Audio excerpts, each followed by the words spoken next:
दोस्तों, हर इंसान जीवन में कठिनाइयों से गुजरता है, लेकिन वही व्यक्ति सफल होता है जो कर्म पर विश्वास रखता है। कर्म वो शक्ति है जिसका फल चाहे देर से मिले, लेकिन मिलता ज़रूर है। आज मैं आपको ऐसी कहानी सुनाने जा रही हूँ जो आपका दिल छू लेगी और जीवन में आपकी जो सोच है कर्म के प्रति, उसको और बढ़ावा देगी।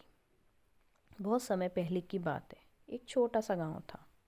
वहाँ एक किसान रहता था। नाम था उसका नारायण। नारायण गरीब था, लेकिन दिल उसका बड़ा था। उसके पास ज़्यादा कुछ नहीं था, एक छोटा सा खेत था। फिर भी वो अपना काम सदा ईमानदारी से करता और अपने कर्म पर विश्वास रखता था। एक बार सूखा पड़ गया, बारिश नहीं हुई, फसलें सूखने लगी। नारायण की आंखों में चिंता उभर आई, लेकिन निराश नहीं हुआ। उसने सोचा, अगर मैं सच्ची ईमानदारी से मेहनत करूँगा तो एक दिन उसका फल अवश्य मिलेगा। रोज़ खेत में सुबह शाम मेहनत करता, लेकिन फसल नहीं लहला पाई। इतना काम करता था, गांव वाले कहते, फिर भी सफल नहीं हो पाता। लगता इसकी किस्मत ही खराब है।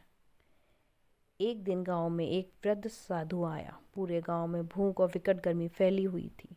लोग दर दर भटक रहे थे और साधु भी बहुत थक गया था। उसकी आंखों में दर्द झलक रहा था। बहुतों ने दया नहीं दिखाई, लेकिन नारायण ने देखा। उसने अपने घर से आखिरी अनाज की रोटी निकालकर वृद्ध साधु को दान में दे दी। उसकी पत्नी बोली, अब हमारे पास कुछ भी नहीं बचा। लेकिन नारायण ने बोला, सबसे पहले इंसानियत आती है, फिर सब कुछ। साधु ने नारायण को निस्वार्थ भक्ति देखकर उससे कहा, बेटा, तूने जो कुछ किया है वह कर्म का फल तुझे ज़रूर मिलेगा। वही एक दिन आपके जीवन में वापस लौटेगा।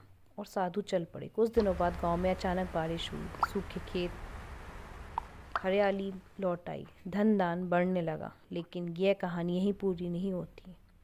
एक नया अवसर नारायण को मिला। वहाँ से एक व्यापारी गुजर रहा था। नारायण की मेहनत और ईमानदारी देखी। उसने नारायण को बड़ा काम दिया, एक खेत का सौदा।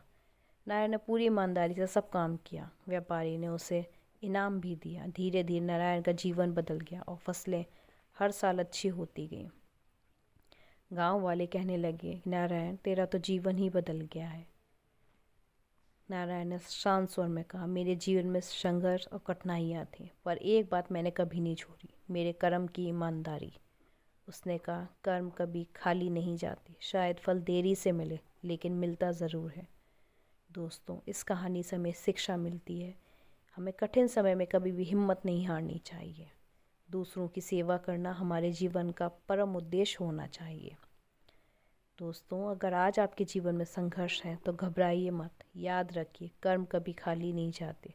आपकी मेहनत, आपकी दया सदा वापस आती है।